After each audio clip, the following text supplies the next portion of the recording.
Morning. It's been a quick minute since I've vlogged. When I say a quick minute, I mean like definitely about 6-7 months. I think it was September maybe.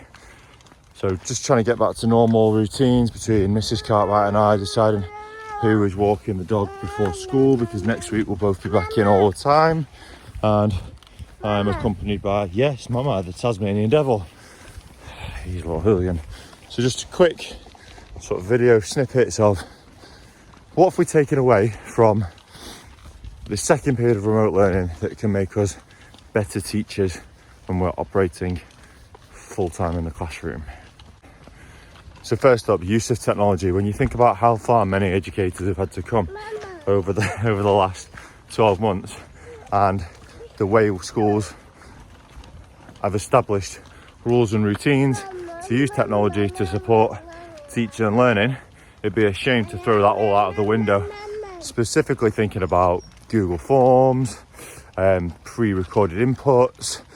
Now I did some of those things before, but even yesterday when we're planning the next unit of work for IT, myself and the other year 6 teacher, we're thinking, right, we want to teach the pupils how to use conditional formatting in spreadsheets or Google Sheets. That's going to be a relatively tricky skill to sort of get across to them, so we can teach it. But if we actually make a 5-minute video, it's like screencast of us doing it, then they can check back in with that as many times as they want during the lesson. They can pause it, they can follow along at their own pace. So we're now used to doing pre-recordings and instructional videos and live lessons and teaching using the screen. So why not use that to supplement what we're doing already? So when I tweeted this asking for any opinions, one of the ones that I got back, which was a surprise because I'm not sure whether, well, I'm on the fence. I don't dislike it, but it also doesn't allow the same level of interaction. Mama. I do like it because of COVID. She's not here, Mama's not here, it's me and you. It is online parents' evenings. I understand it's much more efficient for children with separated parents, for parents who work away, for parents who are super busy. So yeah, maybe we could take that and make that a more permanent feature, or at least offer it as an option, or schools could. I like that. This isn't necessarily one for me to answer, but food for thought. Schools and leaders, do staff need to be in school when they're not teaching? I fully appreciate sometimes yes, but how much better has staff wellbeing been when they've been encouraged to be off-site during non-teaching times? I mean, there have been a couple of afternoons where I've been able to come out and take the dog for a walk. I mean, look at the state of this devil here. Well, he's awake in the daytime very much from very early, but he's in bed by 6 o'clock. I'm definitely working more hours from 6:30 till 9 o'clock in the evening, and absolutely don't resent that because I'm getting to spend it with the devil and his brother.